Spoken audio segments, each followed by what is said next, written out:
INDI alliance के लोग चुनाव जीते तो क्या करेंगे, आखिर उनका एजेंडा क्या है, ये बताऊंगा।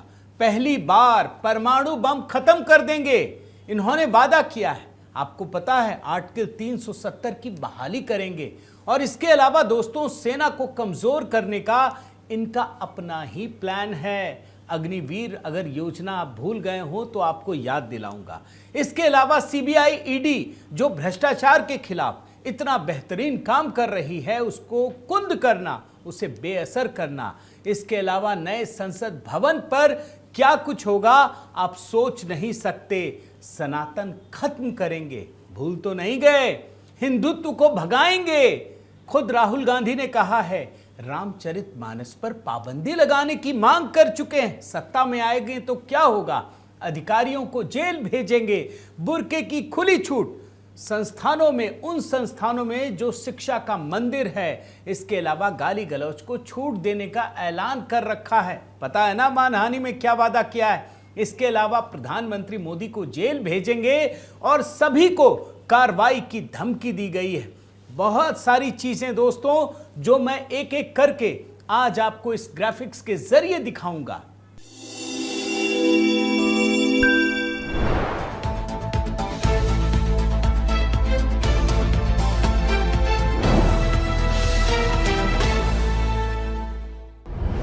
साथियों नमस्कार, मैं हरिश्चंद्र बर्णवाल।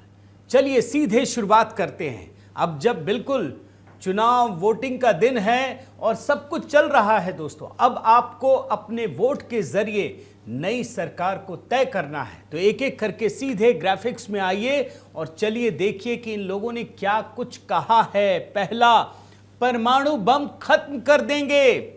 वामपंथी दल सीपीएम का मैनिफेस्टो एक खतरनाक इशारे कर रहा है दोस्तों, और जो इन्होंने मैनिफेस्टो बनाया है उसमें साफ साफ कहा है कि उनकी सरकार आने पर भारत के सभी परमाणु हथियार खत्म कर दिए जाएंगे। अब आप सोचिए, खुद प्रधानमंत्री मोदी ने यह मुद्दा उठाया है। आप चीन और पाकिस्तान जैसे देशों से कैसे उनकी चुनौतियों को स्वीकार करेंगे, लेकिन इन्होंने खत्म करने का ऐलान कर दिया है।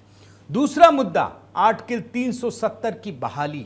जी हां, यह भी घोषणा पत्र का मुद्दा है। जिस आर्टिकल 370 को हटाने में दशकों लग गए, इस देश में मोदी जैसे व्यक्ति ने इतना साहस दिखाया कि वो खत्म कर सकते हैं, उसे फिर से बहाल करने की बात सीपीएम ने की है। कांग्रेस भी पीछे नहीं है। आपको एक बयान सुना देता हूं दिग्विजय सिंह का। The decision of revoking Article 370 and reducing the statehood of J&K is extremely, I would say, sad decision, and the Congress party would certainly have to have a relook on this issue. चलिए, अब 370 भी बहाली हो गया अगर ये जीत गए तो। तीसरा मुद्दा देखिए, सेना को कमजोर करना। सुनकर कई बार हैरानी होती है दोस्तों कि ये क्या करना चाहते हैं, लेकिन आप देखिए राजस्थान में प्रियंका गांधी का चुनावी वादा, अग्निवीर योजना तुरंत बंद होगी। अब आप सोचिए, जिस योजना से इस देश की सेना को मजबूती मिली है, ताकत मिली है, उस योजना को ये खत्म करना चाहते हैं। जबकि सेना के तमाम बड़े दिग्गज, चाहे वो सीडीएस हो, बाकी अधिकारियों, सब ने कहा कि अग्निवीर योजना से इस देश की सेना को मजबूती मिली है, मगर इन्होंने खत्म करने का ऐलान कर दिया है। आगे बढ़िए, सीबीआई ईडी को बेअसर करना। जिस भ्रष्टाचार के खिलाफ इस देश में वाकई में पहली बार माहौल बना है, लोग डरते हैं भ्रष्टाचार करने से, चाहे बड़े नेता हो चाहे छोटा आदमी हो, हर किसी को डर लगता है। अब ये सीबीआई ईडी को बेअसर करना चाहते हैं। कांग्रेस के घोषणा पत्र में पॉइंट नंबर 15 देख लीजिए क्या लिखा है। कांग्रेस ये सुनिश्चित करने का वादा करती है कि पुलिस, जांच और खुफिया एजेंसियां सख्ती से काम करेंगी। कहने के लिए जिन बेलगाम शक्तियों का भी वो प्रयोग करते हैं उन्हें कम कर दिया जाएगा। जैसा भी मामला हो उन्हें संसद या राज्य विधानमंडलों की निगरानी में लाया जाएगा। याद है ना, यूपीए सरकार के दौरान यही सीबीआई तोता बना के रखा था और भ्रष्टाचार के कितने किस्से आते थे। सुप्रीम कोर्ट में रोज रोज भ्रष्टाचार की कहानियां उजागर होती थी। अगले पॉइंट पर आइए, नए संसद भवन पर पुनर्विचार। जो पुरानी भवन थी संसद की, आपको पता है ना, वो खतरनाक घोषित कर दिया गया था। कांग्रेस की हिम्मत नहीं हुई, इतना भ्रष्टाचार में डूबे थे। इस सरकार ने कोशिश की और आने वाले समय को ध्यान में रखते हुए इतनी शानदार इमारत तैयार की गई। ये बोल रहे हैं इसका पुनर्विचार किया जाएगा। लीजिए, अब संसद भवन भी बदल देंगे, पता नहीं करेंगे। वैसे ही यहां तो किसी के घर से ही सरकार चलती थी ना, यूपीए सरकार में। आगे बढ़िए, सनातन को खत्म करेंगे। अगर भूल गए हो तो याद रखिए इस पॉइंट को। जी हां, डीएमके ने खुलकर कहा था, इनके नेता ने, कैबिनेट मंत्री ने, कि सनातन धर्म को खत्म करना ही लक्ष्य है। फिर से सुनिए बयान। நான் திருப்பவும் சொல்றேன், நான் சனாதன கோட்பாடுகளை தான் நான் விமர்சிச்சேன். சனாதன கோட்பாடுகளை நான் ஒழிக்கணும்னு சொன்னேன். அதை நான் பேசிட்டு தான் இருப்பேன். அதனால என்ன வழக்கு போட்டாலும் இதனால சந்திக்கிறேன். और एक तरफ डीएमके सनातन के उन्मूलन का उद्घोष कर रही है, वहीं दूसरी तरफ राहुल गांधी खुलकर बता चुके हैं दोस्तों कि उनका लक्ष्य हिंदू और हिंदुत्ववादियों को बाहर निकालना है। बयान सुनिए। हमें एक बार फिर इन हिंदुत्ववादियों को बाहर निकालना है। अब अगले पॉइंट पर आइए। यहां तो भगवान राम की प्राण प्रतिष्ठा हुई और किस प्रकार का माहौल बना आपको पता है ना। लेकिन इसी इंडिया अलायंस के दो पार्टियों, जी हां, 2 पार्टियों के बड़े बड़े नेताओं ने यह मांग की कि रामचरितमानस पर पाबंदी लगा दी जाए। अब आप सोचिए कि इंडिया अलायंस की सरकार बनेगी तो रामचरितमानस, जो हमारा सबसे पवित्र ग्रंथ है, क्या होगा। और जिन नेताओं ने बोला उन पर कोई कार्रवाई नहीं हुई। याद रखिए, आगे बढ़िए। जब ये चुनाव जीत जाएंगे तो ये खुलेआम धमकी दे रहे हैं कि अधिकारियों को जेल भेजा जाएगा। आज जो अधिकारी भ्रष्टाचार के खिलाफ ईमानदारी से काम कर रहे हैं उनको धमकी दी जा रही है। संजय राउत का बयान सुनिए। लेकिन 2024 के बाद जिसने गलत काम किया है, वो चाहे अफसर हो या कोई भी हो, उनको भी जेल जाना पड़ेगा, हिसाब देना पड़ेगा। सबको जेल जाना पड़ेगा जिसने गलत काम किया है। अगले पॉइंट पर आइए। अगर ये चुनाव जीत गए तो वादा किया है बुर्के की छूट मिलेगी। अब बुर्का सामाजिक जीवन में आप पहनिए, कोई दिक्कत नहीं है, लेकिन शिक्षण संस्थानों में बुर्के पर पाबंदी लगाई गई थी, आपको पता है ना। और इसके बाद हाई कोर्ट ने भी उस फैसले को माना था, लेकिन कांग्रेस की सरकार ने इसे खुली छूट दे दी और ये तो अब इनके घोषणा पत्र का हिस्सा है।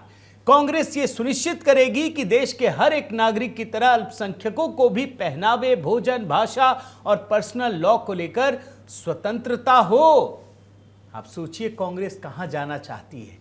पूरी दुनिया में शिक्षण संस्थानों में बुर्के पर पाबंदी लगाई गई है, इस्लामिक देशों में, और इनके घोषणा पत्र देश को पीछे ले जाने वाले हैं। आगे बढ़िए, ये देखिए, गाली गलौज को छूट। आप इस हेडर को पढ़िए। कांग्रेस ने अपने घोषणा पत्र में मानहानि को अपराध मुक्त करने का किया वादा। आपको पता है ना कि मानहानि के मामले में केजरीवाल को कितनी बार माफी मांगनी पड़ी है। राहुल गांधी को 2 साल की सजा भी हुई थी। अब ये मानहानि को खत्म कर देंगे, अपराध मुक्त कर देंगे।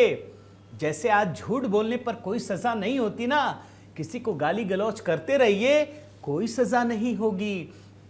यानी इनके घोषणा पत्र को माने तो आने वाले समय में अगर इनकी सरकार बनी तो गाली गलौज करने की खुली छूट मिल जाएगी। आगे बढ़िए, अगले पॉइंट में आई। मोदी को जेल। जी हां दोस्तों, इस देश के सबसे लोकप्रिय प्रधानमंत्री नरेंद्र मोदी को जेल भेजने की धमकी दी जा रही है, क्योंकि वो ईमानदार हैं, क्योंकि वो परिश्रम की पराकाष्ठा करते हैं, क्योंकि वो 2047 में इस देश को विकसित भारत बनाना चाहते हैं। वरना क्या वजह है कि उनको जेल भेजने की मीसा भारती, आरजेडी नेता लालू यादव की बेटी धमकी दे रही हैं। सुन लीजिए। अगर देश की जनता ने कहीं हमें मौका दे दिया इंडिया गठबंधन को, प्रधानमंत्री से लेकर के जितने भी भाजपा नेता हैं जेल के अंदर बंद हो। और इतना ही नहीं, सबको धमकी दी जा रही है। देश में आग लगाने की बात तो आप सुन ही चुके हैं, लेकिन राहुल गांधी खुलकर धमकी देते हैं कार्रवाई की। पता नहीं क्या क्या होगा, सुन लीजिए। किसी ना किसी दिन बीजेपी की सरकार बदलेगी और फिर कार्रवाई होगी, और ऐसी कार्रवाई होगी कि मैं गारंटी कर रहा हूँ ये फिर से कभी नहीं होगा। तो उनको भी सोचना चाहिए। और एक बयान दोस्तों आरजेडी नेता मनोज झा की भी सुनानी पड़ेगी। वो तो खुलकर कह रहे हैं कि जो आज ईडी सीबीआई से करवा रहे हैं वे सब इसकी जद में आएंगे।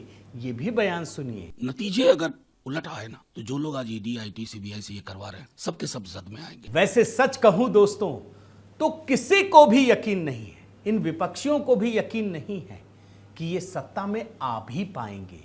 इनके अस्तित्व का संकट है, लेकिन फिर भी आपके लिए ये जानना जरूरी है, क्योंकि ये चुनाव का बिल्कुल चरम है मौका। ऐसा है कि ये जानना जरूरी था कि अगर इनको जरा सी भी सत्ता की थोड़ी सी भी चीज मिल गई ना, तो ये क्या करने वाले हैं, पता तो होना चाहिए ना।